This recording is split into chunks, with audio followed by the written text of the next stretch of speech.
Imagine this. You finally get your hands on the latest smartphone, eagerly rip open the box, and there's no charger. Shocked? You're not alone. In late 2020, Apple led this trend by shipping the iPhone 12 without a wall plug. By early 2021, Samsung followed suit with the Galaxy S21. Now many top phones come with only a cable. So is this a smart move for the planet or a rip-off for consumers? Apple was first to speak on this. When it announced the iPhone 12 in October 2020, it explained that leaving out the charger and earbuds was part of its environmental goals. Apple emphasized that most people already have spare chargers, so packing a new one creates unnecessary electronic waste. Samsung made a very similar move in January 2021, saying it was transitioning to removal of the charger plug and earphones to encourage sustainable choices. In other words, these giants now bundle just the USB cable, shrinking box size, and claiming a lighter carbon footprint. Tech giants like Apple and Samsung insist they're doing this for the environment. Apple says excluding the charger will cut down on electronic waste. Samsung likewise points out that most Galaxy users already reuse old chargers, so the extra plug is redundant. They even note that standard USB-C ports, used since 2017, mean any old charger will work. In short, the official pitch is smaller boxes, fewer duplicate chargers, less pollution. The claimed upside is environmental. Fewer chargers means less material used and less waste. For example, Samsung estimated that not including chargers with the Galaxy S21 line would cut about 29,000 tons of e-waste per year.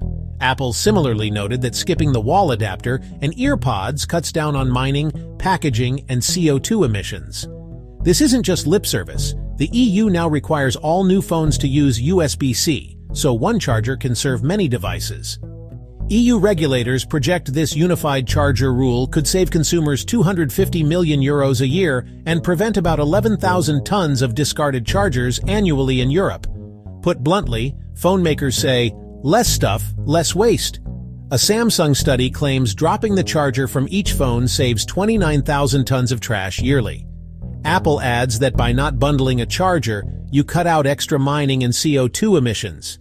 In the EU, lawmakers even estimate harmonized chargers will save hundreds of millions of euros and thousands of tons of waste every year. The environmental case is that every bit helps, given that 62 million tons of e-waste were generated in 2022 worldwide. But wait, what about you, the buyer? Critics argue this shift mainly saves the company's money. In fact, Brazil's consumer agency fined Apple about $12 million, $2 million, after ruling that selling iPhones without a charger violated the law.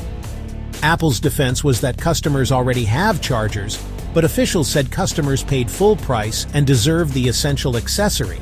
Now, if you need a charger, you pay extra. Apple's official adapter costs around $19, $20 in the US and UK. In effect, you're buying the phone at full cost, while one accessory is unbundled. Many consumers find that unfair, especially if you've switched ecosystems. For example, Android users might not have a compatible plug if they're moving from an iPhone, meaning an extra purchase. The truth is probably in between. On one hand, smaller boxes and fewer chargers can cut waste and shipping emissions. On the other hand, tech analysts note the companies still sell a $1,000 phone for the same price without saving you money. Gene Munster of Loop Ventures estimates that removing the charger only adds about 1% profit per iPhone. But savvy vendors also sell you replacement accessories.